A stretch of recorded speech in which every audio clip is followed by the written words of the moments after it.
seorang koruptor sebagai pertanggungjawaban moral. Saya mau minta klarifikasi, ini tanggung jawab siapa? Bapak malu nggak sih? Apakah saya dengar permintaan maaf yang benar berarti seolah-olah menjadi korban?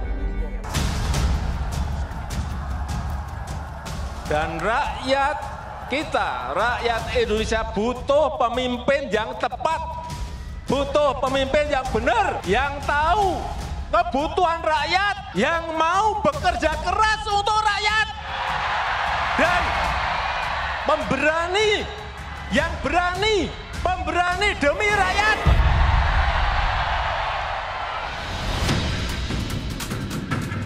Persaingan antar bakal Capres 2024 kian sengit. Survei Litbang Kompas 24 Mei 2023 menunjukkan elektabilitas Prabowo Subianto lebih tinggi dibandingkan Ganjar Pranowo dan Anies Baswedan. Perbedaan tipis elektoral Prabowo atas Ganjar dinilai sebagai efek ekor jas Jokowi. Inilah dampak dari bagaimana endorsement yang dilakukan oleh Presiden Jokowi. Dan hasilnya ya publik sekarang melihat bahwa kedua capres ini adalah capres yang dalam tanda petik direstui. Adanya peran besar Jokowi di penghujung masa jabatannya mulai transparan. Puncaknya ketika Jokowi mengumpulkan para ketua umum parpol koalisi pemerintah di Istana Merdeka tanpa ketua umum Partai Nasdem. Keenam punggawa parpol itu sepakat, satu suara di bawah komando Jokowi. Kita masuk timnya Pak Jokowi sebetulnya sekarang, ya kan? Tentu semua ini di bawah orkestra komando Pak Jokowi. Pengaruh Jokowi yang masih sangat kuat, sampai-sampai para politisi pun berebut restu dan simpati Gibran Rakabuming Raka, sang putra sulung. Berdalih silaturahmi, kota Solo seakan tak pernah sepi dari kedatangan tokoh-tokoh politik. Jokowi dan Gibran, faktanya adalah kader PDI Perjuangan, partai yang telah menetapkan Ganjar Pranowo sebagai bakal capresnya.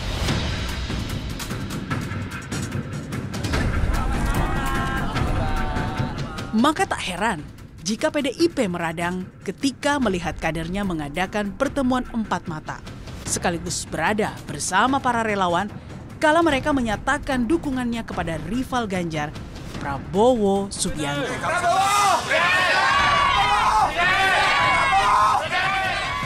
Hingga kalau ada kader partai ini di bawah Bung Karno, di bumi Blitar, siapa yang mengkhianati Ibu Ketua Umum, siapa yang lahir dari rahim PDI Perjuangan, mengkhianati beliau, Tuhan akan melaknat beliau. Setuju? Saya itu cuma kader biasa, saya itu masih kader baru, saya tidak punya pasukan, manuver apa? Saya itu cuma anak kecil, jangan pada panik gitu loh.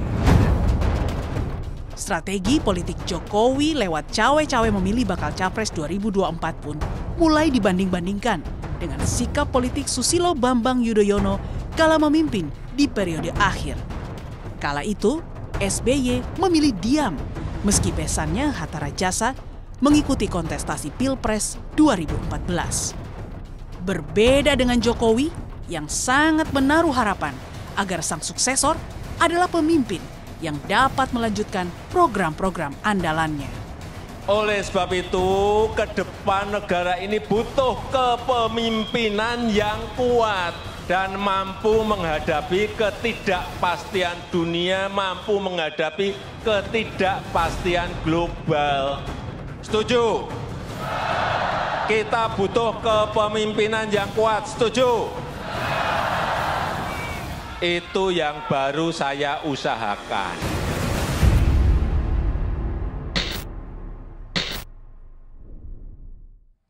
Saya sudah bersama aktivis Angkatan 66, sekaligus pendiri Lembaga Survei CSIS Indonesia, Bapak Yusuf Wanandi. Pak Yusuf, terima kasih sudah di Rosi. Terima kasih Rosi. Sehat ya Pak ya? Ya. Sorry, kalau saya boleh tanya personal. Ya. Bapak sekarang usia berapa tahun ini? Oh, saya tahun ini 86. Wow. Panjang umur, sehat-sehat Terima kasih, Pak terima kasih. Yusuf. Saya mengundang Pak Yusuf karena Pak Yusuf ini seorang aktivis sejak tahun 66. Melihat pergantian kekuasaan, dimulai dari Bung Karno, Pak Harto, hingga presiden-presiden di era reformasi. Tapi saya ingin menitik beratkan Pak Yusuf pada dua nama, yaitu Presiden SBY dan Presiden Jokowi. Karena dua nama inilah yang terpilih dengan pemilu langsung dan mampu melalui 2 periode. Menurut Pak Yusuf, di penghujung kekuasaan atau di periode kedua di masa jabatan akhir dari 2 orang ini, dari 2 presiden ini, mana apa perbedaan paling mendasar antara Presiden SBY dan Presiden Jokowi? Saya lihat bahwa kalau Presiden SBY dulu, saya menganggap beliau itu ragu-ragu selalu ya di dalam masa kepresidenannya. Dan karena itu juga pada akhirnya almost as if he is giving up. Jadi itu saya lihat bahwa tidak ada lagi dia itu dorongan untuk melakukan perbaikan dan sebagainya. Dan itu kelihatan waktu dia mau melakukan konvensi tentang siapa yang akan jadi calon presiden daripada Partai Demokrat. Mula-mula dia mau laksanakan, sudah kumpul semua, sudah berhenti semua sebagai menteri. Tapi ternyata akhirnya dibatalkan begitu saja. Jadi you can see no guts. Nah kalau kita lihat Pak Jokowi ini memang is a very simple man, but he has guts. And not only guts, but he does his work also untuk mencapai ini. Itu adalah tentu saja dia mau mempertahankan bahwa dia ada pengaruh terhadap siapa yang akan menggantikan dia. Ya. Bagaimana dengan analisa bahwa seharusnya ini juga dikatakan oleh mantan wakil presiden Pak Yusuf Kalla, Pak Jokowi menyontoh Pak SBY, Bu Mega, tidak cawe-cawe di akhir masa kepresidenan untuk kemudian memilih siapa, ikut cawe-cawe memilih siapa yang akan menggantinya. Tidakkah seharusnya sikap Pak SBY ini jadi contoh? Ya. Wah, sebetulnya kalau terus terang, Bu, kalau mau berarti memang you have to work until the end. Itu satu. Tetapi di dalam hal beliau ini memang mempunyai sesuatu yang memang boleh dikatakan suatu tekanan, suatu dorongan yang kuat untuk mempertahankan supaya masa depannya itu tidak percuma. Ini kita maksudnya Presiden Jokowi? Ya. Jadi sehingga dengan demikian kita melihat usahanya dia. Ya, orang bilang tentu ini bukan usaha dia pribadi, tapi ada orang-orang sekitarnya mau memperpanjang. Itu masa jabatannya, mau menggantikan menjadi ketiga malah. Kalah Xi Jinping aja yang kalah. Jadi karena itu makanya saya lihat the pressure on him, by him also to do something to secure bahwa dia itu jangan percuma jadi presiden untuk masa depan. Dan itu karena itu dia mau ikut campur siapa nanti yang akan jadi, kelihatan sekali. Karena ada kepentingan untuk melanjutkan pembangunan yang sudah dilakukan dalam 10 tahun. Betul. Menurut Pak Yusuf, ini abuse of power atau sesuatu niat yang mulia supaya pembangunan itu berlanjut? Kalau melihat dari dia ini orangnya, Bu, saya dia kira ini Pak Yusuf? Presiden Jokowi, memang saya kira he is serious bahwa dia mau melanjutkan pembangunan ini. Dan dia sebagai rakyat kecil kan dulu merasakan bagaimana ketertinggalan mereka. Jadi sekarang he is trying to do his best to continue as long as possible. Jadi Pak Yusuf tidak melihat bahwa dikumpulkannya ketum-ketum parpol di istana yang dianggap wah ini cawe-cawe. Pak JK sendiri mengatakan bahwa sudah melangkah terlalu jauh. Pak Yusuf tidak melihat ini sebagai suatu langkah yang abusif. Saya kira tidak. Saya kira it is a very good deed that he has done that to maintain definitely until the end of his term. Semua yang perlu dilakukan, saya kira. Melakukan apa yang harus dilakukan di akhir masa jabatan. Pak Yusuf juga seorang peneliti, melihat juga berbagai suksesi kepemimpinan di negara-negara lain. Iya. Kalau biasanya seorang presiden di akhir masa jabatannya sudah mendapat sebutan lame duck atau orang yang sudah tidak memiliki pengaruh lagi. Betul. Pak Yusuf tidak melihat ini ada di Pak Jokowi. Tidak ada. He really stayed on. Cuma ya tentu saja tidak bisa ya. Mereka kalau di sekitarnya mau tentu terus. Tapi saya kira that is impossible. Karena rakyat pasti tidak akan terima. Kita tidak percuma get rid of two presidents before, you know, and then get another one again. That is impossible to even think of. Ini konteksnya Pak Yusuf adalah ketika ada dorongan-dorongan untuk 3 periode, Ya, betul. perpanjang atau penundaan pemilu Iya. sehingga perpanjangan masa jabatan. Iya, itu saya lihat bahwa itu memang saya kira salah kalau itu yang mau dia ikuti. Tidak bisa, kita tidak akan terima. Menurut Pak Yusuf, mengapa seorang presiden bukan berdarah biru partai politik, Ya. sipil, dulu selalu dikotomikan militer sipil, bisa 2 kali periode, dan di akhir masa jabatannya ia tidak dipandang sebagai lame duck atau orang yang sudah nggak memiliki pengaruh lagi. Betul. Bahkan Pak Yusuf mengatakan ikut aktif memastikan siapa yang akan menggantikannya. Betul. Ya, saya kira karena orangnya, pribadinya memang is full of enthusiasm. Jadi dan juga enthusiasm untuk melakukan sesuatu itu memang saya lihat dari dulu dia itu mempunyai sifat itu. Jadi saya harapkan tentu dia bisa lebih baik. Tentu bagaimanapun juga dia manusia kan. Jadi masih kita harapkan tentu bahwa jangan dalam tindakan-tindakan ini dia berbuat kesalahan-kesalahan. Seperti dibawakan oleh orang-orang sekitarnya. Pak Yusuf, karena Presiden Jokowi dianggap masih sangat berpengaruh. Ya.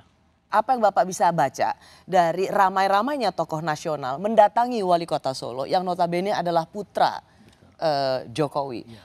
Ini tidak saja Pak Jokowinya yang masih dipandang sangat powerful, bahkan putranya ikut dipakai untuk political leverage. Well, I'll take that in stride. Dalam arti saya tidak percaya bahwa ini karena dia itu adalah wali kota Solo, tetapi karena dia itu anaknya Pak Jokowi. Itu makanya dengan sendirinya mempunyai beberapa sifat-sifat ataupun beberapa tanda-tanda bahwa bisa menjadi pengaruh terhadap bapaknya. Saya kira it's a natural thing. Karena kalau wali kota Solo bukan siapa-siapa? Tidak mungkin terjadi itu. Tidak mungkin terjadi. Ya, kemarin yang baru cukup heboh Pak Yusuf, Ya. kedatangan Prabowo di tempatnya wali kota Solo dan kemudian berkumpullah relawan-relawan Jokowi, Gibran yang katanya mendukung Prabowo. Ya. Apa yang Bapak lihat dari Entourage. pertemuan entourage seperti ini atau pertemuan politik seperti ini? Ya, according to me it's nonsense, but anyhow. Kalau Nonsense, omong kosong. Ya omong kosong aja itu kan perkibulan aja yang diceritakan di sana. Nggak ada yang benar itu kalau menurut saya. Ya toh, jadi it is a facade that they put up, but it's not real. Oh ya? Ya. Begitu banyak orang yang sangat terkejut, Ya. termasuk dari PDIP yang merasa terpancing emosinya melihat pertemuan itu oleh seorang Yusuf Wanandi, itu omong kosong. Saya kira kalau menurut saya, karena apa? Kalau anturasnya PDIP misalnya, sakit hati bisa saya mengerti. Ini relawan ya, kita bicara relawan. Itu saya bisa mengerti.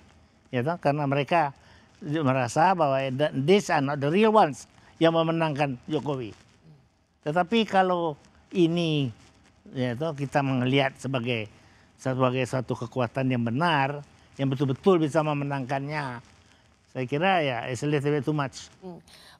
Saya akan masih tanyakan soal ini lagi karena politisi senior PDIP misalnya Pak Pandana Baban itu bereaksi cukup keras melihat pertemuan itu. Ini katanya. Ya. Ini terus terang termasuk kekhawatiran dari awal bahwa jangan sampai terkesan anaknya ini dikarbit, dipaksakan gitu loh. Nah sekarang Gibran ini terkejut badannya. Terkejut badan, wah hebat aku rupanya orang penting aku. Prabowo datang, siapa datang sini gitu ya. Terkejut badan. Ini juga Gibran juga, nggak ada yang negor. Sudah kejadian baru ditegor gitu loh. Itu mega konsisten, serius. Karena bisa dimanfaatkan orang lucu gitu loh. dimanfaatkan lawan-lawan politik, dimain-mainkan, kan kayak nggak punya kualitas gitu loh. Itu kan langkah Gibran itu kan mempermalukan, membuat grassroots goncang, bikin frustrasi gitu loh. Mahal itu permainan itu, terlampau riskan dia ambil tuh. Jadi maksud aku anaknya dan mantunya juga tahu diri. Ini partai besar, jangan main-main dengan partai besar. Kalau saya berpendapat bahwa ini terjadi, saya ini orang Padang, jadi saya bisa memaafkan bahwa ada begini-begini. Ini kan bukan tipikal Padang, tapi tipikal Jawa. Jadi kalau saya melihat itu, ini this is a facade, this is a something happening yang sebenarnya tidak perlu kita artikan terlalu banyak. Karena ini orang-orang terus terang ya, dengan segala hormat kita membantu Jokowi, tetapi tidak yang memenangkan Jokowi. Ini konteksnya relawan. Ya. Tetapi pertemuan Gibran, wali kota Solo dengan Prabowo yang juga bakal calon presiden ini, tadi seperti kalau meminjam istilah Pandana Baban, mahal loh harganya, guncang akar rumput. Karena seolah-olah melalui Gibran ini adalah kode dari Pak Jokowi ke Prabowo. Bapak nggak melihat bahwa keguncangan ini valid dirasakan? Kalau saya tidak, Bu. Tapi ya tentu saja saya seperti saya katakan, saya bisa mengerti kalau orang-orang mungkin yang mempunyai kebudayaan Jawa dengan segala macam-macamnya itu yang kita tidak mengerti di Padang. Jadi itu juga itu terjadi. Karena bangsa kita kan memang heterogen. Jadi harus kita take it in stride, tapi tidak bisa kita marah-marah mereka. Masa anak-anak muda begitu mau hura-hura silahkan aja. But I don't take that seriously. Oh ya? Ya. Kalau tadi dikatakan Mas Gibran ini bisa dimanfaatkan oleh bisa dimanfaatkan politik. Ya, tentu saja bisa, tentu saja saya kira. Tapi saya tidak tahu ya hubungan keluarga dan sebagainya itu. Tetapi kalau menurut saya, you have to take that with a grain of salt. Semua usaha-usaha yang begini-begini ini, menurut saya tidak ada banyak artinya ataupun manfaatnya. Oh iya. Apakah karena Pak Yusuf melihat di sini kan karena ada faktor relawannya, tidak melulu soal Mas Gibran, wali kota Solo, putra Pak Presiden, bertemu dengan Pak Prabowo, tetapi karena ada relawan yang disebut mendukung Pak Prabowo. Itu yang Anda lihat omong kosong soal kerelawanan ini. Betul. Itu yang saya lihat, ya mau hura-hura boleh saja, terserah mereka ya. Tapi apakah ada manfaat betul untuk bangsa dan negara, is a question mark. Kenapa Bapak melihat soal relawan ini? Mau hura-hura silakan aja. Yang benar itu adalah kan yang kita lihat yang seumur hidup barangkali aktif di dalam politik. Itu yang sebetulnya pendorong, pendukung daripada satu perkembangan politik. Bukan anak-anak yang di jalan kebetulan itu lantas ketawa-ketawa. Itu kan tidak benar. Ya, this is nonsense. Jadi ini juga relawan itu sama aja. Ketawa-ketawa, bikin ribut, tapi sesudah itu apa? Tidak ada. Mereka nggak ketawa-ketawa, mereka nggak bikin ribut, mereka kerja juga. Mereka juga jadi anggota-anggota komisaris dari perusahaan negara dan dapat duit banyak, itu aja. Pak Yusuf melihat relawan sedemikian sinisnya? Well, tidak sinisnya, it's the fact. Litbang Kompas merilis hasil survei. Berbeda dengan hasil survei sebelumnya, kali ini elektabilitas Prabowo Subianto lebih tinggi dari Ganjar Pranowo dan Anies Baswedan. Hari ini jangan sampai ada pengaturan siapa yang boleh maju dan siapa yang tidak boleh maju. Karena itu bukan diatur oleh pemerintah, itu diatur oleh partai-partai politik atas aspirasi rakyat. Bila rakyat menginginkan si A menjadi calon, izinkan negara ini memberikan kesempatan kepada mereka untuk memperjuangkan. Bukan malah negara menghentikan, bukan malah negara melarang. Bangsa ini pernah terjadi situasi yang tidak nyaman karena kita terlalu banyak membicarakan apa sukumu, apa agamamu, apa golonganmu. Buang jauh-jauh itu. Dan saya minta kepada kawan-kawan semuanya, sekali lagi saya minta,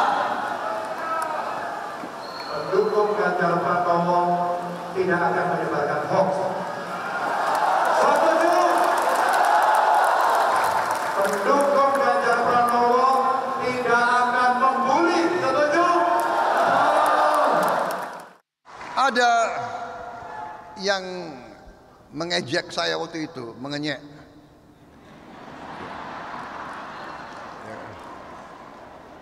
Prabowo ini sudah berapa kali kalah masih mau maju lagi.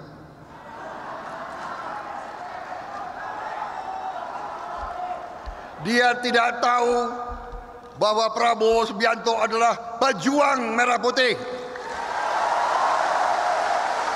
Jadi yang mengenyek saya, yang mengejek saya katakan Prabowo jatuh tapi Prabowo bangkit kembali.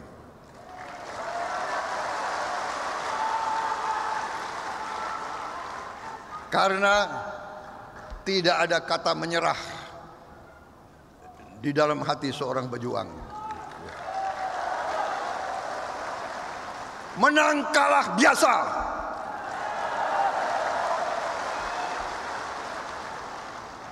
Jangankan menang kalah, mati dalam pertempuran, kita siap. Saya masih bersama Yusuf Wanandi, ia adalah aktivis Angkatan 66 yang juga penulis buku Menyibak Tabir Orde Baru, Memoir Politik Indonesia 1965-1998. Pak Yusuf, saya berasumsi Pak Yusuf cukup mengenal Ibu Megawati. Saya ingat tahun 2004, Pak Yusuf menulis di koran Kompas mendukung pencapresan Ibu Mega. Berbeda langkah politiknya atau dukungan politiknya dengan sang adik yaitu Pak Sofyan Wanandi. Ya, betul. Saya ingat itu. Iya. Yes. Memang kita berbeda waktu itu sehingga ibu saya melihat perbedaan ini dan sampai saya tidak ngomong sama dia selama 3 bulan. Musuhan kakak adik? Musuhan. Sampai dia itu panggil kita semua, ikut semua, kita mesti ke Beijing dan lain-lain tempat itu supaya kita tiap malam bersama di bus bersama, makan bersama. Bagaimana enggak ngomong, enggak bisa enggak ngomong tuh. Jadi that is her way, to keep us together. Oh, mendamaikan dua anak laki-lakinya. Iya, karena Pak Yusuf waktu itu mendukung Bu Mega, ya. Pak Sofyan mendukung Pak SBJK waktu itu. Alasan saya bilang Bu, Sofyan, you enggak tahu. Oke, she is not an intellectual, saya bilang mengenai Ibu Mega. Tetapi she is right as a president, to agree or not to agree, and she does. Jadi paling tahu itu adalah sebetulnya waktu itu Menteri Keuangan waktu itu, Pak Budiono. Pak Budiono. Dia yang paling tahu betapa dia dapat mengandalkan kepada Ibu. Ibu bilang ini sudah betul ya, saya percaya you ya, di mana saya harus tekan. That is the president. Nggak ini yang lu punya calon ini, saya bilang sama Sofyan, yang nggak bisa ngambil putusan susah. Jadi maka itu saya bilang, anyhow, this is presidential. And maka itu saya bilang saya dukung dia. Dukung Bu Megawati waktu itu ya? Betul, saya dukung. Saya asumsi Pak Yusuf mengenal Bu Megawati. Mengapa menurut Pak Yusuf Bu Mega akhirnya memilih Ganjar Pranowo? Daripada banyak orang melihat pasti putrinya, pasti Mbak Puan. That now you know. She is not something or somebody that is dumb. She knows what is real. And she knows also bahwa anaknya ini tidak bisa ini. Kalau 1,7 aja persen dia dapat mau apa, gitu. Jadi definitely she has been thinking very hard. Dia mau anaknya bisa jadi presiden. Itu pasti. Dan itu sudah diberitahukan kepada siapa-siapa sebelumnya. Tetapi dia tahu juga, let us be realistic. And I think itu yang membuat dia putusan bahwa akhirnya yang paling baik adalah Ganjar. Dan ini adalah keputusan politik 2 kali yang betul-betul menggambarkan seorang Megawati Soekarno Putri. Karena tahun 2014 misalnya Ibu Mega masih bisa mencalonkan kembali. Tetapi alih-alih mencalonkan dirinya sendiri, ia memilih Pak Jokowi. Lalu kemudian begitu juga dengan 2004. Bisa saja prerogatif 2024 bisa saja sebagai hak ketua umum memilih Mbak Puan. Tapi ia juga memilih kader partai yang lain. Apa yang Anda lihat dari Bu Mega soal tentang ini?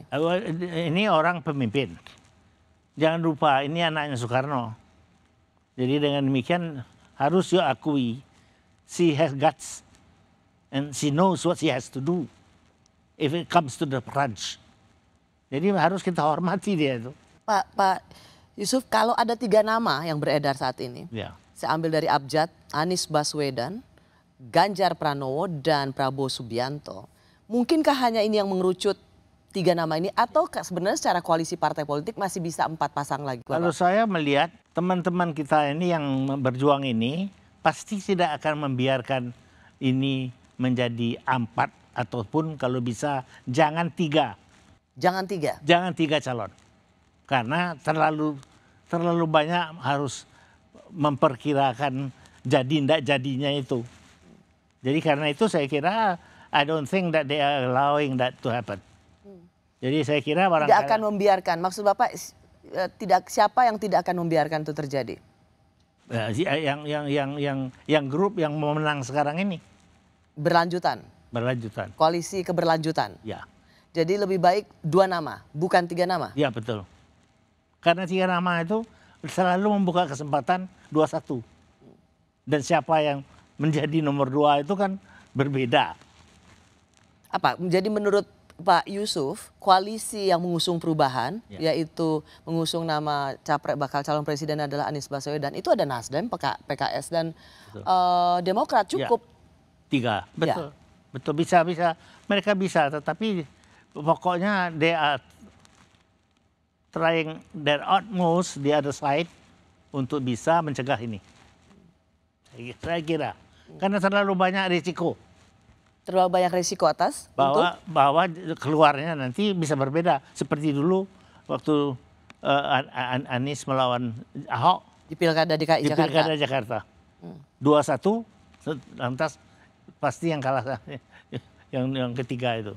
Oke, mungkin ini ada baiknya kalau misalnya saya kaitkan dengan Litbang Kompas yang keluar pada hari Rabu kemarin, Pak Yusuf, 24 Mei, tentang calon presiden. Ya. Kalau head to head, maka Pak Prabowo lawan Pak Ganjar itu 5148. Di sini angkanya cukup lebih tinggi Prabowo meskipun tipis ya, tapi 5148. Pak Ganjar, Pak Anies unggul Pak Ganjar. Pak Prabowo, Pak Anies 6238. Yang di sini ingin dikatakan adalah tingkat elektabilitasnya dalam hal ini ketika head to head, Pak Prabowo itu menang melawan siapapun. Bisa. Ada kemungkinan, memang Bu. Tetapi pokoknya yang paling penting adalah ada satu calon yang mereka tidak mau bagaimanapun juga menang. Itu yang persoalan. Ada partai politik yang masih dalam kabinetnya Presiden Jokowi, tetapi kemudian mengusung perubahan, itu bersama PKS dan Demokrat. Satu sisi masih dalam pemerintahan, tetapi satu sisi yang lain mengusung perubahan. Apa yang Bapak lihat dari Ketua Umum Nasdem? Apakah memilih Anies Baswedan itu sebuah kalkulasi politik yang sebenarnya valid? Well, pasti berani. Apa valid atau enggak is a question mark. Berani, yang jelas berani. Beraninya pasti, ya toh. Tetapi whether that is a good decision on his side, you know, to win is a question mark. Kenapa menurut Bapak yang mengusung perubahan itu sulit menang? Apakah menurut Bapak memang sulit untuk? Oh, ini tidak ada urusan dengan sulit atau tidak sulitnya, Bu. Pokoknya there is a bias. And that is going to be implemented. And if that is going to be implemented, no chance. Apa yang mereka bisa dilakukan hanya untuk mendapatkan 2 nama? Bukankah masih ada 3 partai lagi yang berkoalisi untuk bakal calon presiden Anies Baswedan? The power is so powerful, so that you cannot imagine bahwa mereka tidak bisa cegah itu. Kalau menurut saya. So Yusuf Wanandi malam hari ini mengatakan nanti pendaftaran calon presiden di KPU itu hanya akan ada 2 pasang calon presiden. Usul saya begitu. Artinya pendapat saya begitu. Menurut Pak Yusuf melihat pasti arahnya ke sana. Hanya akan 2 pasang calon presiden. Saya kira begitu. Yakin? Yakin. Hakul yakin. Koalisi partai-partai pengusung Anies Baswedan mengusung tema perubahan. Mantan Wapres Yusuf Kalla bahkan mengungkapkan, kerusuhan Mei 98 jangan terulang. Ada apa di balik peringatan JK? Kita hadapi masalah ekonomi, masalah politik, masalah keamanan. dan juga masalah sosial. Apabila ini berlangsung terus akan terjadi masalah besar. Kita harus berusaha jangan terulang 65, 66, 74, dan 28. Jakarta dibakar. Kita tidak mau itu. Karena sebelum itu terjadi, maka kita harus berkeadilan dalam ekonomi, berkeadilan dalam politik. Masalah sosial sekarang sudah mulai berbahaya. Ibu-ibu pakai tas bagus sudah mulai musuh masyarakat. Apalagi tas Hermes. Bukan dia yang salah, suaminya yang ditangkap. Anak-anak pakai motor besar, jadi musuh masyarakat. Ada foto pejabat luar negeri berlibur, musuh masyarakat. Satu langkah lagi apabila ini tidak selesaikan keadilan, akan jadi lagi tahun 98. Dan kita tidak ingin itu. Kita harus hindari itu dengan pemerataan yang adil. Jagalah negeri. Mari kita jaga bersama-sama. Tetapi tidak hanya menjaga, rebut kekuasaan untuk kemajuan. Pemilu itu memang merebut kekuasaan dengan demokrasi. Saya masih bersama Yusuf Wanandi. Ia adalah aktivis Angkatan 66 sekaligus pendiri Lembaga Survei CSIS Indonesia. Pak Yusuf, mendengar pidato Pak JK di acara Milad PKS, saya ingin tanya dulu, ketika kemudian Pak Yusuf mengingatkan kita kembali soal memori kolektif tentang kerusuhan, seberapa nyata kecemasan itu memang ada di depan mata? Pokoknya kalau persoalan keadilan sosial memang hal yang penting, itu betul. Tetapi bagaimana mencapainya juga penting. Jadi we cannot just do everything ya hanya untuk mencapai itu dan hanya itu, sebab banyak lagi masih tuntutan rakyat yang perlu kita penuhi bersama. Tapi kalau hormat saya kepada Pak Kala bahwa keadaan kita ini seakan-akan sudah seperti dulu di 65 dikatakan sudah mau melahirkan ya malapetaka ini, I doubt that. Tidak seperti itu? Tidak seperti itu. Bapak meragukan? Meragukan. Apa yang dikhawatirkan oleh Pak Yusuf Kala itu akan terjadi ya, di masa saat ini? Ya pasti enggak sekarang. Karena ini menjadi relevan ditanyakan. Karena Pak JK kan jangan sampai terulang 65, 66, 74, 98. Itu semua masa di mana 66 Pak Yusuf ada di jalan juga waktu itu. Betul. Itu jauh dari situasi saat ini. Situasi sekarang ini, whether you like it or not, has helped a lot to move on. Tidak ada, mungkin gini, apakah ada situasi sekarang yang bisa mendorong atau menjurus ke arah situasi seperti 66, 74, 98? Tidak ada sekarang. Tidak ada faktor-faktor yang bisa mendorong ke arah itu? Tidak ada, sekarang ini ya. Betul. Jadi Bapak sama sekali tidak setuju dengan apa yang dikatakan oleh Pak JK. Keadilan sosial, yes, Bapak bilang tadi setuju. Pasti harus. Tetapi kemudian mengingatkan kita bahwa sekarang kita adalah, yang dikatakan oleh Pak JK adalah ada masalah ekonomi, masalah politik, masalah sosial. Dan kemudian merefer kepada apa yang terjadi pada tahun 65, 66, 74, 98. Jakarta dibakar. Itu Bapak mau sanggah itu? Sama sekali tidak setuju? Tidak setuju. Bahwa ada situasi di sini yang bisa mengarah pada kondisi seperti itu? Tidak setuju saya. Bahwa itu akan bisa ke arah sana pada waktu ini. Tetapi ya perbaikan-perbaikan selalu harus kita lakukan. Itu pun benar. Dan namun apakah itu lantas satu-satunya soal yang kita hadapi? Pasti tidak. Dan saya kira ini justru kabinet Pak Kala ini yang dulu mulai dengan Jokowi memperbaiki keadaan di mana justru hal-hal ini dapat dicegah. Seperti kita ketahui, banyak sekali hal-hal yang dulu tidak bisa kita diterima rakyat, sekarang diterima rakyat. Dan itu jasanya Jokowi dan Kala. Jadi I don't think that it is now a problem that urgently. Apakah Bapak melihat ada faktor karena Pak JK terpisah karena berbeda calonnya di 2024? Saya kira tentu ada faktor ini tersangkut di dalam penilaian beliau ini. Beda pilihan, ya. Suksesi. Ya. Sehingga Pak Yusuf apakah cukup heran mengapa ini sampai keluar dari Pak JK karena ya ini wajar dikatakan karena ini beda pilihan. Ya, saya kira begitu, memang. Pak Yusuf, jadi sebenarnya kita ada Pak JK yang juga ikut mengusung Anies Baswedan. Ya. Ada Bu Mega yang sudah mendeklarasikan Ganjar Pranowo. Ada Surya Paloh, Ketum Partai Nasdem yang juga ikut mengusung Anies. Ada juga Pak Jokowi. Di antara nama-nama ini atau yang belum saya sebutkan, siapa menurut Pak Yusuf kingmaker yang sesungguhnya? Adalah Presiden. Jokowi? Iya. Dia yang sesungguhnya? Betul. Bukan yang lain-lain? Bukan yang lain-lain. Yang lain-lain ikut di sini, di sana. Tetapi the real one is Presiden Jokowi. Kalau kita melihat apa yang dikatakan Bu Mega setelah deklarasi Ganjar Pranowo, ini kata Bu Mega. Nah kalau sekarang ditanya siapa begitu, ya saya tadi sudah bilang sama Pak Mardiono, tunggu dulu ya Pak ya. Karena kok kayak ini akan banyak yang antri ya. Orang yang disebut kok cuma satu ya. Padahal tadi kan saya bilang ini kereta saya ini udah banyak yang mau naik loh. Jadi ya tunggu aja lagi. Banyak kok saya udah punya di sini. Berapa tuh? 10 apa piro yo? Iya nanti kan mengerucut sendiri tapi oleh pikiran saya.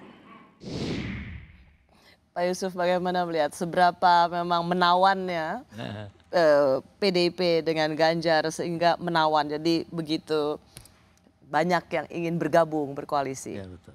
Ya tentu saja yang menang tentu diikutin yang banyak orang. Tetapi saya hanya karena cinta saya kepada PDIP ini ingatkan PDIP, don't get overboard. Jangan terlalu berlebih-lebihan. Meskipun kamu gede sekarang, belum tentu besok kamu segede itu lagi. Jangan sombong maksudnya? Jangan sombong. Kenapa? Bapak Yusuf melihat ada kesombongan? Ya karena as if the whole country is dependent on them alone. That is not true. Maka itu akan merugikan mereka sendiri. Kalau itulah yang dianggap orang. Cuman wajar kan 20% bisa mengusung sendiri partai pemenang pemilu. Ya pemilu pemilu. Pemilu itu selalu bisa berbeda. Dan itu yang bisa merubah. Jadi Pak Yusuf punya catatan kritis pada PD Perjuangan. Jangan don't go overboard. As if the whole country is only dependent on you. Jangan merasa bahwa satu negeri ini hanya tergantung pada PD Perjuangan. Betul. Jadi apa yang menurut Pak Yusuf yang kurang apa? Karena kurang merangkul, sombong atau apa? Saya nggak dapat. Apa yang bisa Bapak katakan? Terus terang saja, memang PDIP besar. Dan mereka tentu harus bangga untuk PDIP. Itu betul. Tetapi sudah mulai dirasakan oleh banyak orang, lah ini kok di PDIP ini mau apa? Seakan-akan kita semua tergantung kepada PDIP. And that is not true. Maka itu perlu jaga. Bagaimanapun juga. Tapi kembali ke pertanyaan saya, the real kingmaker adalah tetap Presiden. Tetap Presiden Jokowi. Ya. Baik. Saya mau berikut kalau begitu Pak Yusuf di bagian berikutnya. Karena Presiden Jokowi mengaku sudah mengantongi 3 nama capres usulan relawan Musra. Tapi nama itu tidak langsung diumumkan. Dan bagaimana sebenarnya membaca pilihan Jokowi? Salah semakin solid, kompak, satu hati, satu pemikiran, dan insya Allah nanti satu pilihan di bawah komando Bapak Presiden.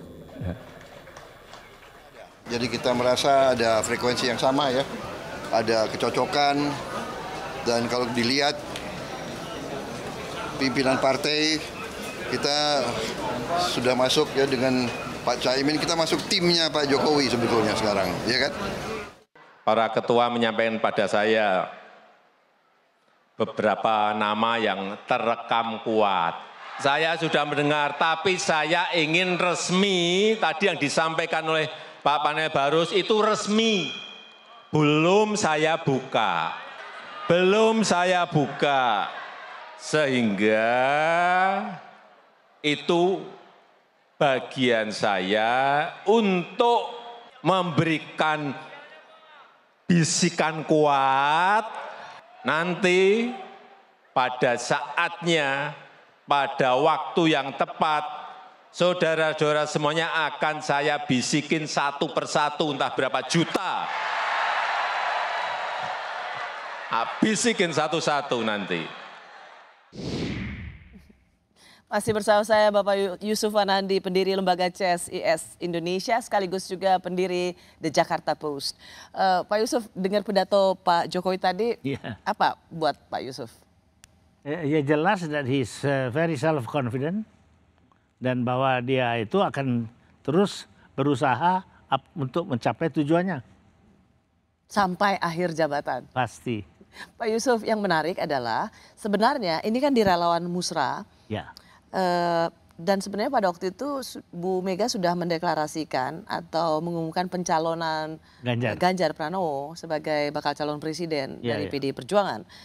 Dan ini setelahnya ada 3 nama yang diberikan oleh relawan Musra. Di situ katanya berdasarkan keliling daerah. Salah. Di situ sebenarnya ada nama Ganjar Pranowo, ada nama juga Prabowo Subianto, termasuk saya juga mendengar ada nama Erlangga.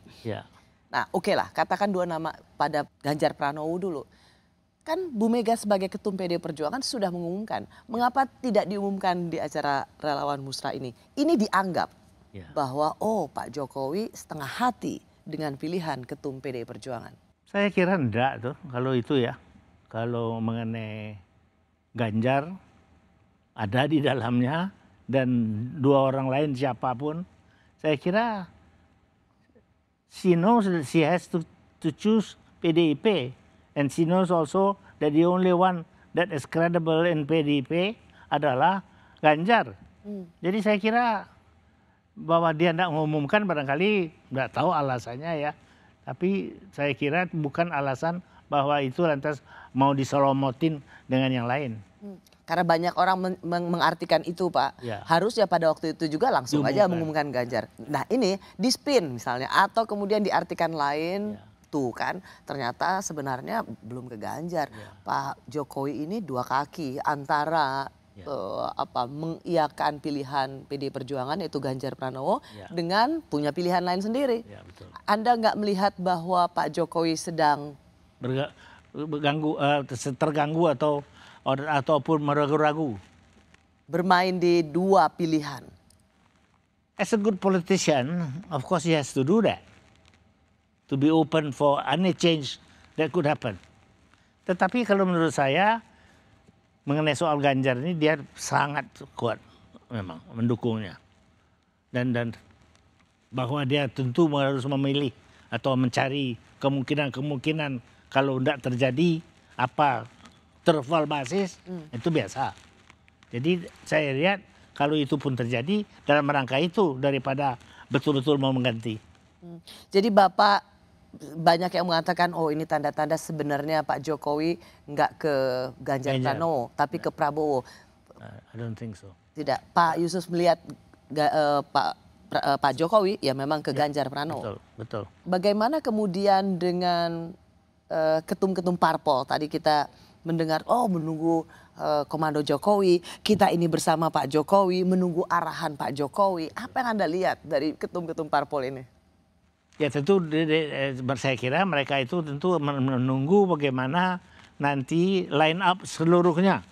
Sebab ini kan bukan hanya 2 orang akhirnya.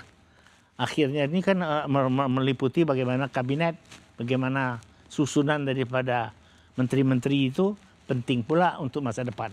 Karena yang tampak tiap partai. Karena yang tampak di sini tampaknya loyal sekali dengan Pak Jokowi. Nomor kosong. Anda ada yang loyal dalam politik. Jadi ketika bilang kami menunggu arahan Pak Jokowi, kami ikut Pak Jokowi. Bull. Bull. Apakah memang mereka sejatinya otentik atau akan menjadi Brutus pada waktunya? Dalam politik itu yang kita kenal, toh. Tu Brutus.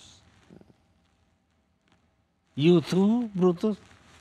Itu adalah sejarah yang mengajar kita.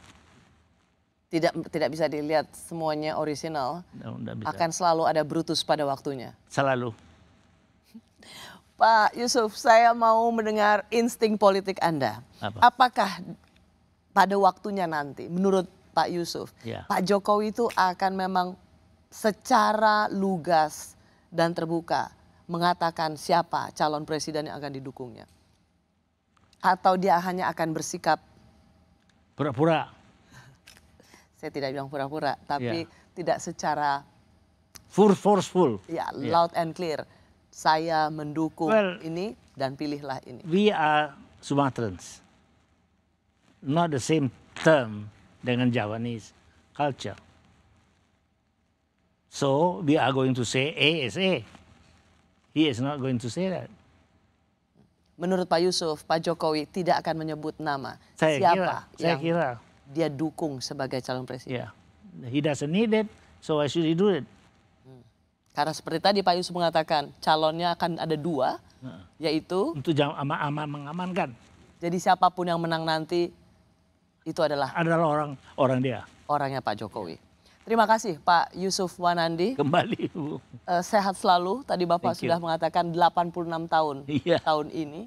Ini adalah kalau 2024 adalah presiden ke-8 yang akan Bapak lihat dari mulai Presiden Soekarno sampai ke-8 semasa Anda menjadi aktivis dan sekarang menjadi peneliti super senior. Terima kasih Pak Yusuf. Terima kasih atas kesempatan mengutarakan what I feel about it. Saya Rosiana Silalahi, terima kasih sudah menyaksikan Rosi. Tetaplah di Kompas TV, independen, terpercaya.